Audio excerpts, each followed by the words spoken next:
All right, the next question we're working on here is 2.4D. It's the Falcon back on the pigeon again. And the Falcon starts from rest and free falls. If the Falcon reaches a velocity of negative your code, how far below is the pigeon? All right, so we've got the Falcon here at the larger dot, and the little dot is the pigeon. He starts from rest again. The velocity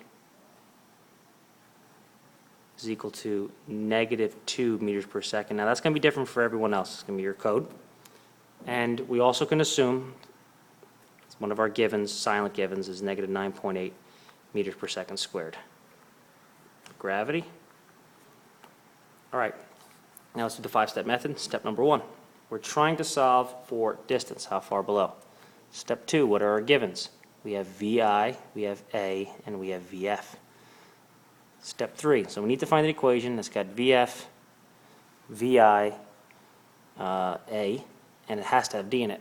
So best bet is VF squared equals VI squared plus 2AD. Step 4, -2 squared is equal to, that's equal to 0, times 2 times -9.8 D.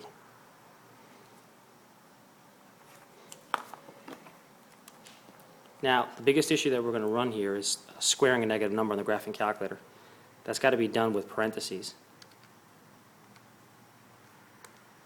And then we're going to divide over 2 times -9.8. Now, actually, before we even do that, you'll notice here that you can do -2 squared, and I think for some of us it might just even be easier. Personally, if I know if I'm multiplying two negative numbers together, I'm going to get a positive answer. So maybe to save you the time, you can just do 2 squared and know that you're making the assumption that it is negative. I just think that doing these extra steps can sometimes lead to mistakes. So sometimes, as a shortcut, I'll just do 2 squared instead of -2 squared and spending all that time. Now, what we need to do, we got to divide over 2 times -9.8, and that gives an answer of, that's our distance, or displacement actually. Now the question asks us what is our distance, so when we go to do this question, in our work we should always do the questions in, it's kind of sometimes easier to always start from the point of view of vectors. It makes the homework problems a little bit easier.